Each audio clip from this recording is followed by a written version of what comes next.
Na Argentina, a reforma trabalhista do governo Javier Milei avança em meio a greves e protestos. Aprovada na Câmara, a proposta flexibiliza direitos, amplia jornadas e enfraquece sindicatos. Entre as mudanças está a possibilidade de trabalhar até 12 horas por dia e a troca do pagamento de horas extras por banco de horas. O discurso é conhecido: gerar emprego e combater a informalidade. Mas a experiência brasileira levanta dúvidas. A reforma de 2017, aprovada no governo Temer, seguiu a mesma lógica. Prometia uma alta de empregos que não veio. Hoje, o país segue com altos índices de informalidade e um mercado de trabalho mais precarizado. Para especialistas, flexibilizar direitos não garante mais vagas, e sim reduz proteções históricas dos trabalhadores. Enquanto isso, no Brasil, cresce a pressão pelo fim da escala 6x1, um debate que atinge milhões de trabalhadores e coloca em disputa o tempo de vida e de trabalho. Diante dos avanços tecnológicos, reduzir a jornada é possível ou o discurso da crise vai continuar justificando perdas de direitos? No BDF Entrevista de hoje, discutimos o que está em jogo na Argentina e como essa disputa pode ecoar no Brasil. Olá, estamos no ar com mais um BDF Entrevista. Eu sou o Igor Carvalho. Obrigado pela sua companhia. Você pode, é sempre bom lembrar, acompanhar este programa no nosso canal no YouTube, também pela Rádio Brasil de Fato 98.9 ou pela Rede TVT. Hoje, como vocês acabaram de assistir no nosso VT inaugural, nós vamos falar sobre a reforma trabalhista aprovada na Argentina, a sua possível relação com a reforma trabalhista brasileira. Será que podemos comparar os dois modelos e entender para onde está indo o mundo do trabalho na Argentina? Quem vai nos ajudar a entender e quem vai responder às nossas dúvidas é a professora Marilane Teixeira. Ela é professora doutora no Instituto de Economia, Departamento de Política e História Econômica da Unicamp. Marilane, muito obrigado, muito bem-vinda. Te agradeço ter aceito o convite aqui do BDF Entrevista. Ok, obrigado o convite, Igor. Também é uma honra e uma alegria muito grande estar aqui com vocês compartilhando dessa discussão. Legal, Marilane, eu queria abrir a nossa conversa aqui fazendo uma pergunta um pouco aberta para ti, para entender um pouco. É possível imaginarmos, após a aprovação dessa reforma trabalhista na Argentina, para onde vai o mundo do trabalho na Argentina, Marilane? Bom, a reforma trabalhista na Argentina, ela guarda muita similaridade com o que aconteceu no Brasil em 2017, né? É um contexto, vamos dizer, do ponto de vista político, muito similar, um governo com uma, vamos dizer, com uma tradição, né, de políticas de austeridade, de controle sobre a atividade econômica e principalmente, né, com esse viés neoliberal muito forte e com vamos dizer, com uma doutrina de que os problemas estão relacionados ao custo do trabalho, ao custo da contratação, à rigidez das normas trabalhistas, dos direitos, e que eles, de certa forma, são aquilo que, vamos dizer, segura, né, a possibilidade que as empresas possam ter mais liberdade econômica para poder exercer as suas atividades. É exatamente a mesma ladainha, vamos falar em português bem claro, né, que ocorreu com o Brasil em 2017. Então, você tem que flexibilizar as formas de contratação e facilitar as formas de dispensa.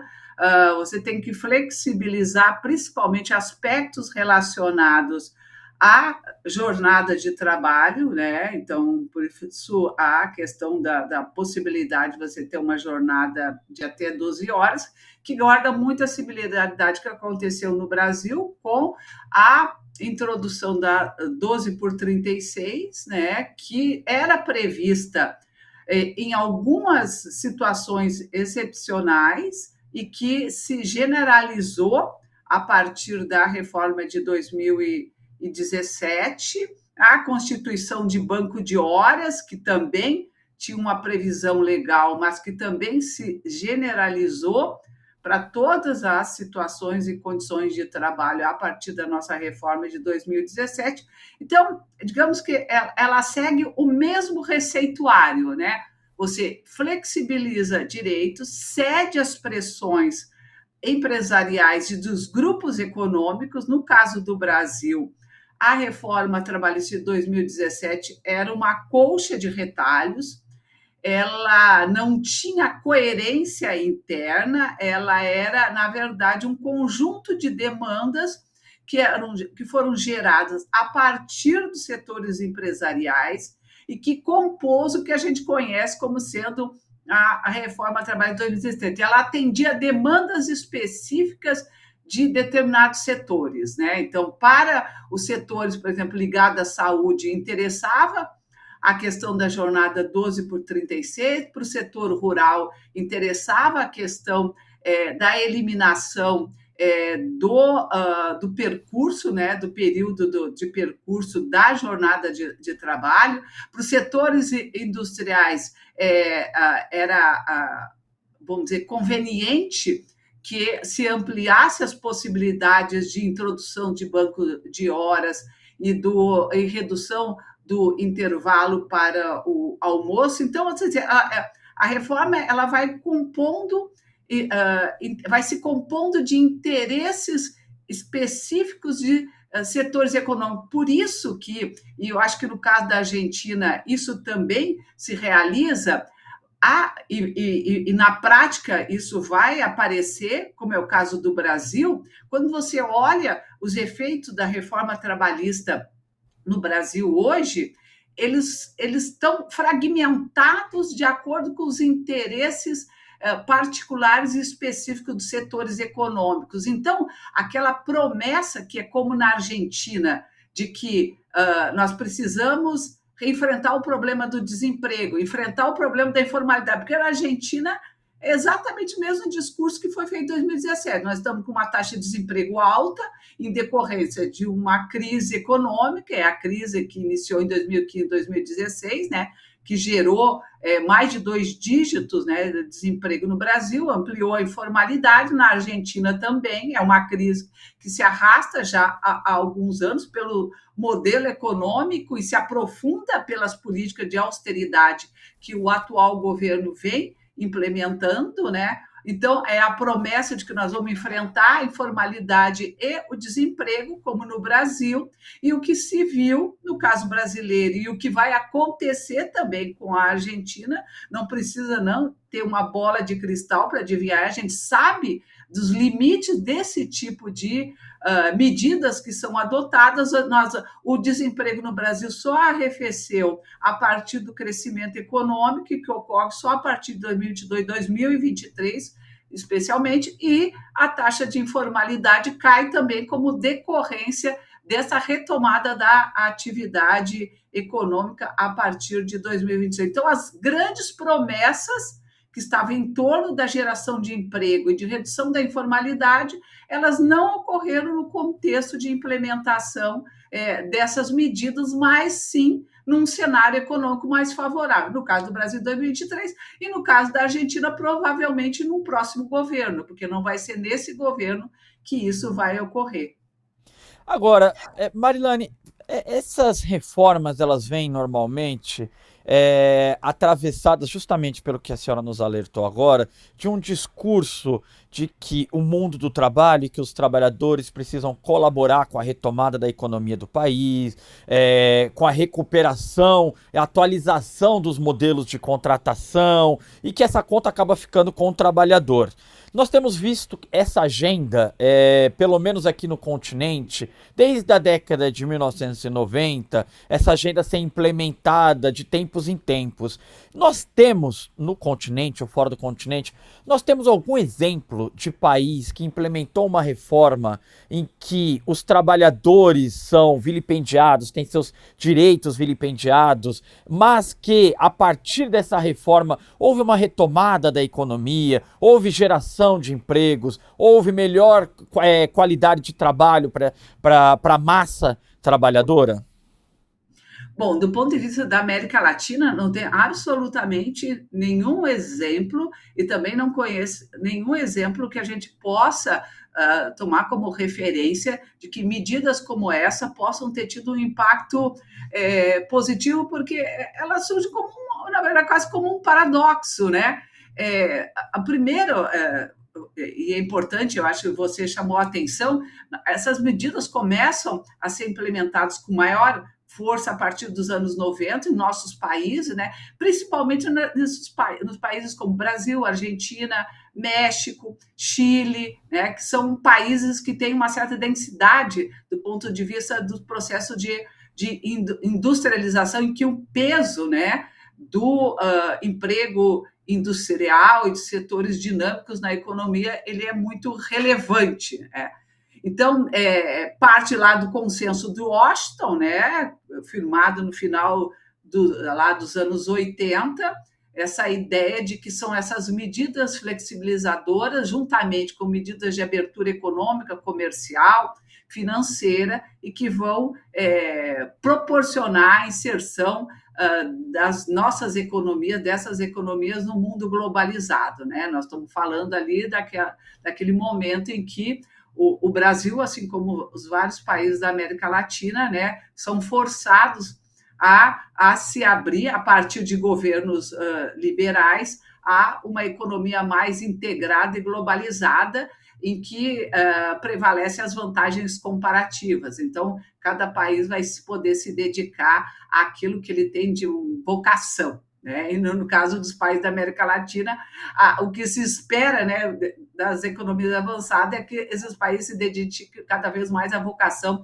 das commodities e da produção agrícola e da extração de minerais. Então, esse aspecto relacionado à questão de que você enfrenta os problemas econômicos a partir de medidas adotadas no campo do trabalho, quer dizer, é uma inversão total, porque é a dinâmica econômica que determina a possibilidade de geração de emprego, são as políticas macroeconômicas, são os projetos de desenvolvimento que determinam não só o nível de emprego, mas a própria qualidade do emprego, né? Então, nenhum empregador, ele, por conta de medidas de flexibilização, de redução de direitos, de possibilidades inúmeras de contratação, de formas de contratação atípicas, diferenciadas, ele vai gerar emprego. O que ele vai fazer é substituir o emprego mais protegido e com direitos por um emprego menos protegido e com menos direitos. Agora, ele não vai ampliar o nível de emprego se a sua atividade econômica não exigir. Então, quer dizer, essa ideia de que você, por meio da flexibilização, você estimula a retomada da atividade econômica, é um debate com o qual a gente vem travando com esse campo neoliberal há décadas, né? E o que tem sido demonstrado em todas as experiências da América Latina, seja no Brasil, seja a Argentina, seja o México, seja o Chile, de que a retomada da atividade econômica por meio de políticas macroeconômicas, políticas econômicas acertadas, né, em determinados momentos, e delas, evidentemente, são os governos progressistas, são governos de esquerda que protagonizam essas agendas, né? Que reorganiza o mercado de trabalho e a estrutura do mercado de trabalho, e não o inverso, né? Porque se fosse assim, a reforma de 2017 prometia a geração de 6 milhões de empregos nos primeiros anos, e o contrato intermitente era visto, inclusive, como uma grande saída para a geração de empregos, e não aconteceu absolutamente nada disso. E, por fim, Igor, antes de passar a palavra para você, chamar a atenção de que, alguns anos atrás, desde 2018, tem se produzido estudos, inclusive, organizados tanto pela OIT, pelo próprio Fundo Monetário Internacional, que registram, né, de que medidas liberalizantes não resultaram em melhora do ponto de vista econômico e muito menos em relação à qualidade dos empregos gerados. Marilane, mas eu estava. A reforma na Argentina foi aprovada no final de fevereiro. Na segunda, eu estava me recordando aqui que na primeira semana de março, o Flávio Bolsonaro, candidato à presidência no Brasil, ele decidiu em um evento aqui em São Paulo, o Rogério Marinho, o senador Rogério Marinho, que é coordenador de campanha do Flávio Bolsonaro, decidiu adiantar uma das agendas econômicas num evento com empresários em São Paulo.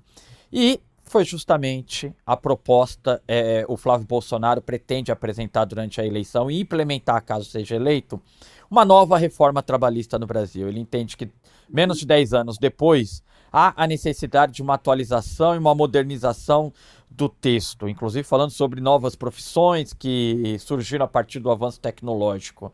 Queria uma opinião, uma reflexão da senhora. A senhora entende que menos de 10 anos depois, diante do que foi o resultado da nossa reforma trabalhista, que a senhora falou amplamente aqui nesses primeiros minutos de programa, a senhora entende que nós precisamos de uma nova reforma trabalhista? Não, em hipótese alguma. Nós precisamos, sim, na verdade, de alguma maneira, talvez um novo Código do Trabalho, mas que retome os princípios básicos do direito da proteção que estavam assegurados antes da reforma. E nós precisamos para avançar justamente numa tela de proteção social que possa dar garantias para essas novas profissões e novas ocupações que crescem, né, nessa última década, e provavelmente deve ser isso que ele justamente está fazendo referência. Está fazendo referência aos trabalhadores em aplicativos, né, que é um segmento que nos últimos 10 anos cresceu. Hoje são quase 2 milhões de trabalhadores e trabalhadoras envolvidos, né, em aplicativos, seja de transporte, seja de entrega, e que estão, vamos dizer, a berlinda justamente porque, primeiro, nós do campo, né, do trabalho, reconhecemos que as formas de trabalho hoje que envolve os trabalhadores de aplicativos, elas ensejam formas de trabalho que deveriam assegurar direitos e proteção, né? Não trabalhamos com a ideia de que as empresas, por exemplo, como Uber e outras, elas são apenas intermediadoras, né, desse trabalho. Não, elas contratam esse trabalho, elas controlam esse trabalho, então elas configuram como empresas que deveriam assumir responsabilidades em relação à contratação desses trabalhadores e a segurança sobre todos os seus direitos. Esse é o debate que está colocado, inclusive, hoje na sociedade. Se a atual legislação ela pode, de alguma forma, gerar dúvidas e insegurança em relação a isso. Então, a gente precisa, de fato, retomar essa discussão e assegurar esses direitos, mas no sentido de ampliar a tela de proteção e de modo algum, digamos que revisar o que foi feito em 2017, no sentido de aprofundar a flexibilização. E é isso, na verdade, o que ele está prometendo, né? Porque ele sabe que uma agenda de aprofundamento, né, da reforma que foi feita em 2017, ela, obviamente, é um atrativo, ela encanta vários setores econômicos que gostariam, na verdade, de ter muito mais flexibilidade nas formas de contratação e mais, eliminar, esse é o grande problema dos empresários, setores econômicos, é a insegurança jurídica. Aliás, na reforma de 2017, um dos temas centrais para a reforma, dos argumentos utilizado, além dos argumentos econômicos, era o fato de que a legislação brasileira, justamente em face das mudanças no mundo do trabalho, gerava muita insegurança jurídica.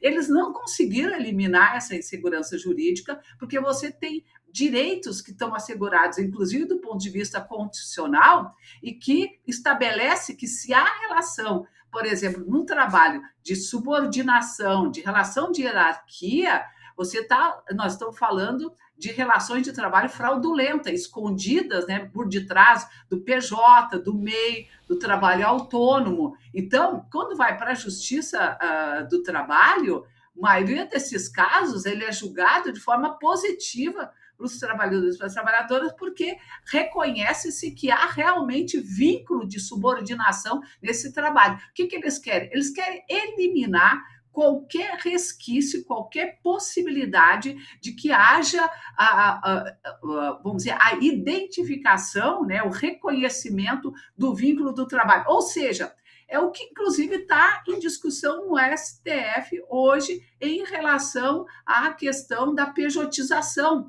O que está em discussão? É a possibilidade concreta de que qualquer forma de trabalho possa ser contratada por meio de PJ, por meio de MEI, e configura uma relação, um contrato comercial e não mais um contrato de trabalho. Então, ou seja, está se caminhando para a possibilidade de que não haja mais nenhum tipo de vínculo de trabalho que possa ser reconhecido e que as relações entre empregador e trabalhadora se deem por meio de contrato comercial, né? Quer dizer, isso é muito grave, há uma resistência enorme em relação a isso, dos movimentos sociais, do movimento sindical, do campo do direito do trabalho, e que, na verdade, o que o candidato, né, está prometendo é aprofundar ainda mais as regras do trabalho. Ou seja, nós viveríamos num contexto de total barbárie, onde você não consegue controlar, porque, inclusive, isso é uma questão. O Polanyi, que é um pesquisador importante, que escreveu no início do século XX sobre a grande transformação, um grande estudioso do mundo do trabalho, dizia que tinha dois aspectos que eram fundamentais serem reguladas no capitalismo, senão é barbárie total. Era as relações de trabalho e o sistema financeiro, né? O sistema financeiro a gente sabe para onde está indo. Agora, só falta para eles isso, a barbárie total, eliminando todas as formas de proteção e direitos que a gente conquistou nos últimos 2 séculos para a classe trabalhadora, né? Agora, Marilane, queria, se a senhora puder nos ajudar com um pouquinho de contexto também. No Brasil, uma dificuldade que nós tivemos em 2017 foi, talvez, uma baixa adesão dos trabalhadores na resistência ao avanço da reforma trabalhista no Brasil.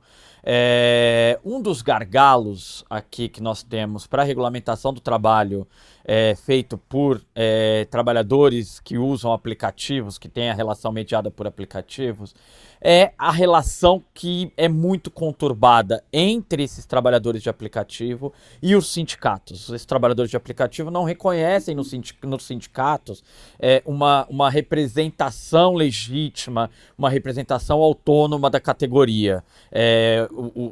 Há uma certa incredulidade em relação aos sindicatos. Eu queria saber da senhora como é que é essa relação na Argentina, se ela espelha a situação brasileira, e nós vimos aqui do Brasil distantes, mas nós vimos uma resistência importante da classe trabalhadora, dos sindicatos, os paros, né? Os paros argentinos, a greve geral deles, inclusive o 8 de março na Argentina, o Dia Internacional das Mulheres, ele foi para o dia 9, para que houvesse uma manifestação massiva das mulheres dentro da greve, do contexto da greve geral, numa segunda-feira. Então, eu queria que a senhora fizesse, por favor, traçasse esse paralelo da relação com os sindicatos e da dificuldade de representação desses trabalhadores que se consideram autônomos, né, com os sindicatos, por favor. Eu acho que é muito importante isso, de fato, porque a Argentina acho que tem uma tradição diferente do Brasil. Ela, vamos dizer, ela consolidou uma classe trabalhadora, uma estrutura do ponto de vista econômico, industrial, não que não tenha informalidade, né? Não que lá não se conviva com trabalho por conta própria, mas você tem uma classe operária, uma classe trabalhadora mais estruturada, né? Mais estruturada, mais formalizada, com uma experiência, inclusive, do ponto de vista sindical. Você tem lá 3 grandes centrais sindicais, com muito peso, muito enraizadas, né?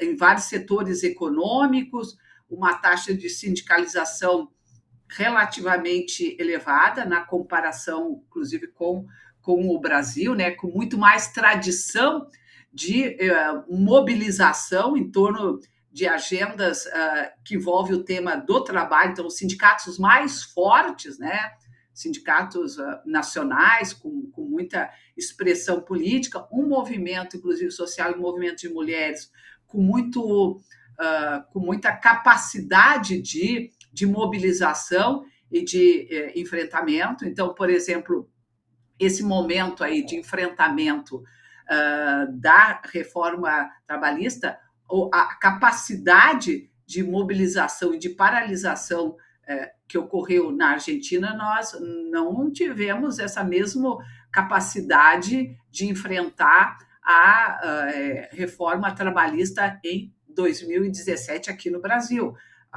Vamos dizer, a resposta que se deu à reforma trabalhista, ela foi muito frágil. É claro que é importante também contextualizar. Naquele momento, nós estávamos saindo do impeachment da presidenta Dilma, nós tínhamos, inclusive, uma disputa dentro do movimento sindical em relação a uma avaliação sobre o impeachment. Nós tivemos parte do movimento sindical brasileiro, né, que, inclusive, foi favorável a impeachment, com lideranças, inclusive, sindicais defendendo o impeachment. Obviamente que isso depois se reverteu ao longo do tempo, porque se viu, e provavelmente esse movimento também se deu conta do equívoco, né, que era aderir, né, a essa manobra, né, golpista institucional daquele momento. Mas, então, o movimento sindical entra em 2017 para enfrentar, inclusive quando o próprio Temer encaminhou para o Congresso vamos dizer, medidas de reforma trabalhista, eram praticamente 10, 12 itens apenas, ele teve o apoio de parte das centrais sindicais naquele momento. Então, a reforma trabalhista, ela se transformou depois numa medida que teve mais de 200 alterações na CLT, na consolidação das leis do trabalho, né? E o movimento sindical brasileiro com muita dificuldade de reagir a isso, estava vamos dizer, retomando, né, uma certa capacidade de enfrentamento, não conseguiu fazer um enfrentamento, não conseguiu paralisar as medidas, né, de reação à reforma trabalhista foram muito tímidas se a gente comparar a capacidade de mobilização que ocorreu na Argentina nesse período, mesmo num contexto político, econômico muito semelhante ao contexto brasileiro.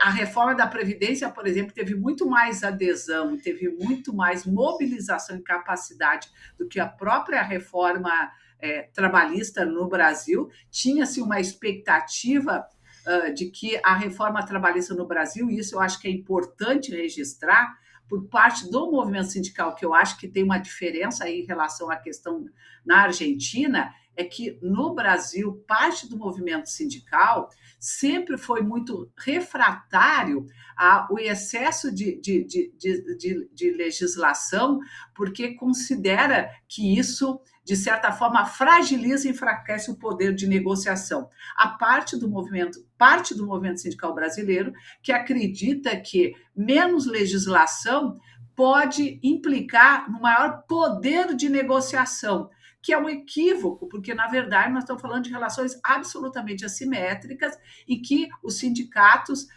têm muita pouca capacidade de organização, inclusive de negociação coletiva. Então, ou seja, os sindicatos não conseguem impor uma agenda propositiva, muitos deles negociam apenas o que já está previsto na legislação, poucos avançam, têm capacidade de avançar numa pauta, numa agenda, inclusive, que esteja acima do que está garantido na legislação. E o nosso histórico, inclusive, diante da reforma trabalhista no Brasil, foi de flexibilização de várias normas por meio da negociação coletiva. Então, a reforma trabalhista, quando chega no Brasil, ela chega já num contexto em que vários daqueles temas que estão previstos na reforma já estavam sendo flexibilizados por meio da negociação coletiva, e a reforma, na verdade, é uma busca por segurança jurídica, garantindo que isso vá para a lei, diferentemente da Argentina, que, vamos dizer, não enfrentou esse processo com a mesma intensidade de flexibilização de direitos e de perda de poder de negociação, como é o caso do Brasil, desde os anos 90. E claro que essa perda da capacidade de negociação coletiva no Brasil está, vamos dizer, vinculados a uma perda de densidade industrial muito grande, né?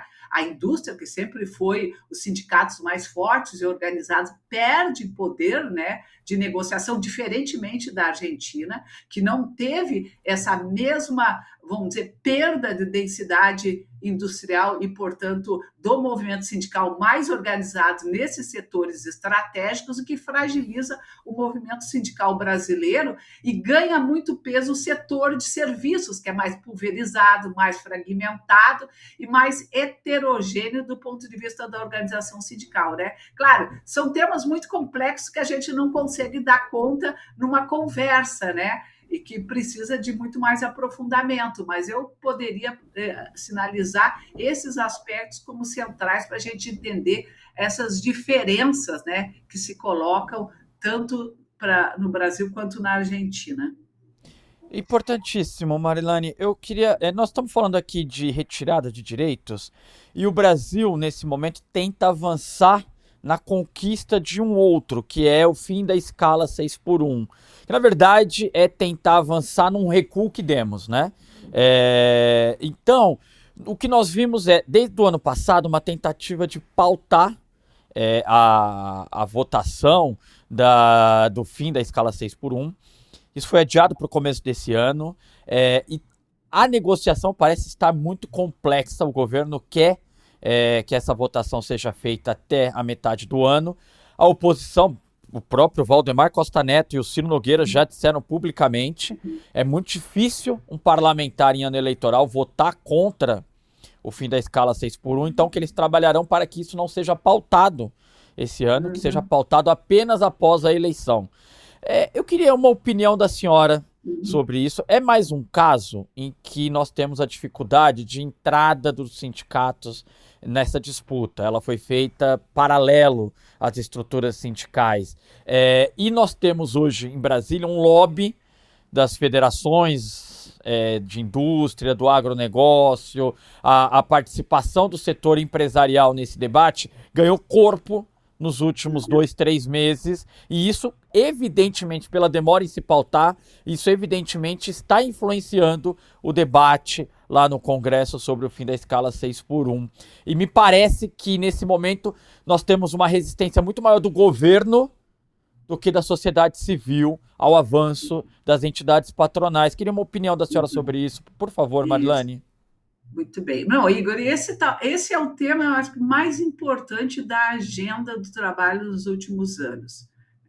Embora o movimento sindical brasileiro sempre tenha, vamos dizer, pautado o tema da redução da jornada de trabalho, desde a Constituição de 88, quando reduziu das 48 para 44 horas, a gente já falava, e naquele momento a gente já lutava pelas 40 horas semanais, mas, de fato, o tema ganhou visibilidade, centralidade a partir de 2024, né, com a apresentação do projeto de redução para 36 horas e o fim da escala 6x1. Na verdade, é o fim da escala 6x1 que encantou, tanto que as pessoas falam do fim da escala, as pessoas nem lembram da redução da jornada, mas ela é o fim da escala, é um dia a menos de trabalho, né? E eu acho que isso tem a ver com o contexto em que nós estamos vivendo hoje, que há um cansaço, né?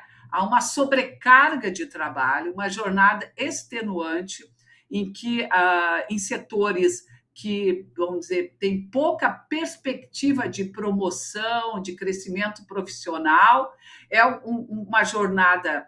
Nós temos mais de 20 milhões hoje que trabalham, inclusive, acima de 44 horas, 45 horas ou mais, e temos mais de 70 milhões de pessoas que trabalham acima de 40 horas semanais, né?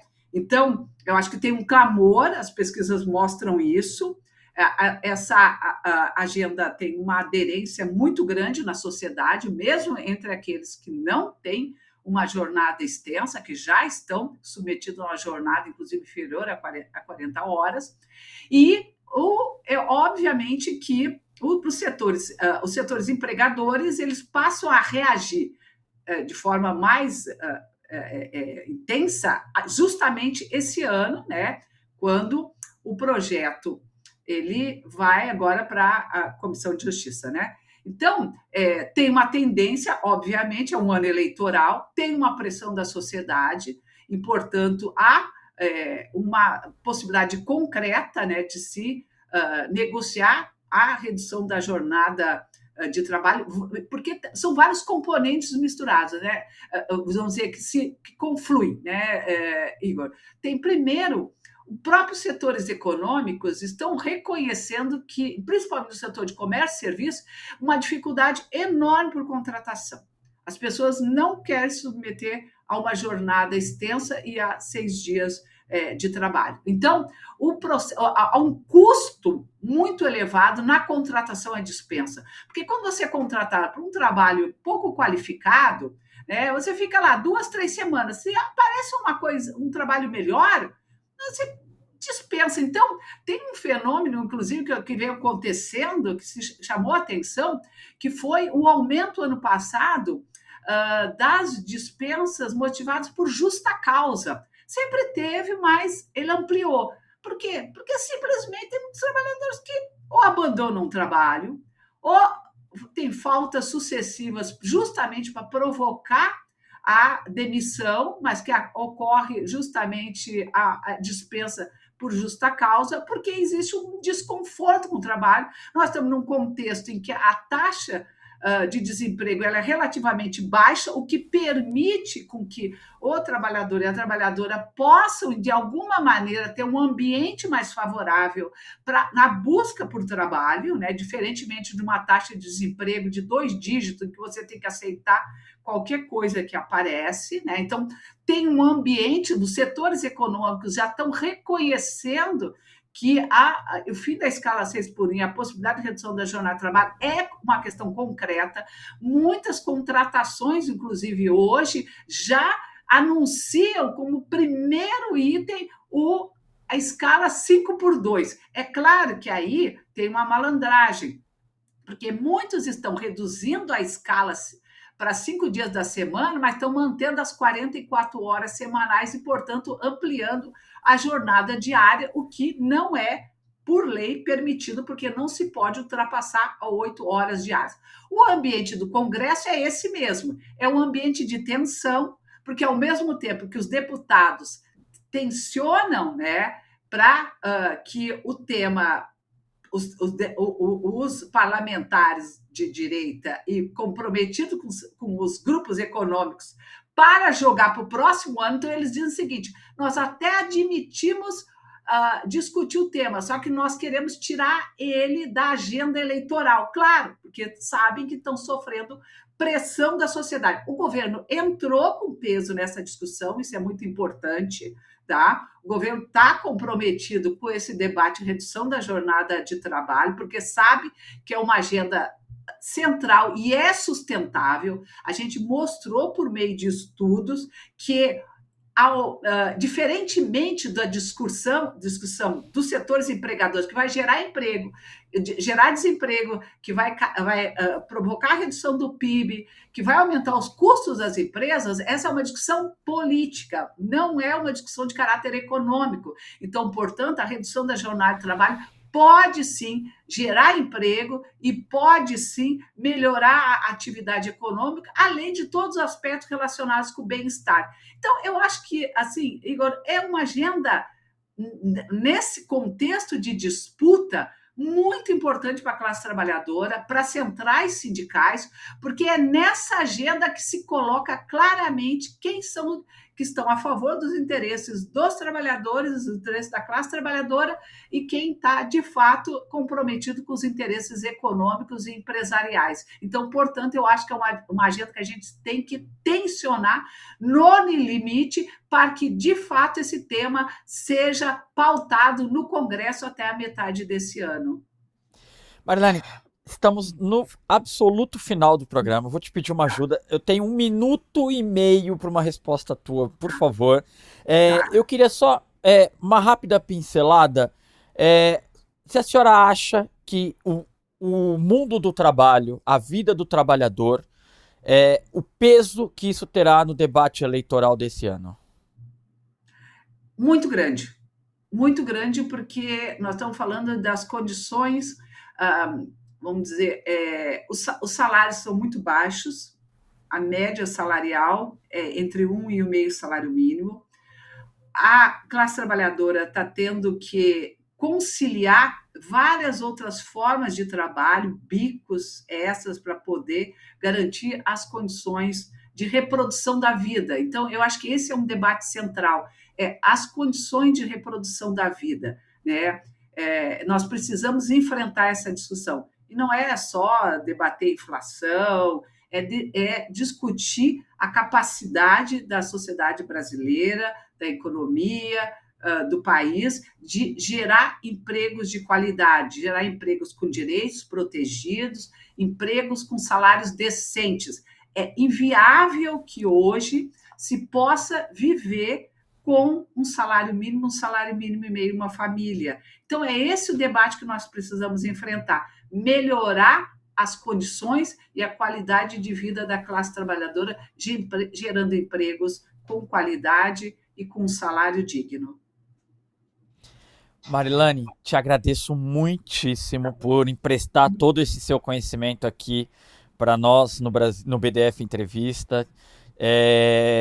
Conto com a senhora durante o ano, inclusive. Obrigada. Teremos que falar muito nessa eleição, espero que sobre a vida dos trabalhadores brasileiros. E te agradeço a participação. Te agradeço também, te agradeço ao BDF pelo convite. Um abraço para todas as pessoas que nos acompanharam. Um abraço, BDF Entrevista, portanto, fica por aqui. Você acompanhou e pode seguir acompanhando em nosso canal no YouTube, o programa ficará à disposição lá. Toda a programação do BDF Entrevista da semana estará disponível lá. Um abraço.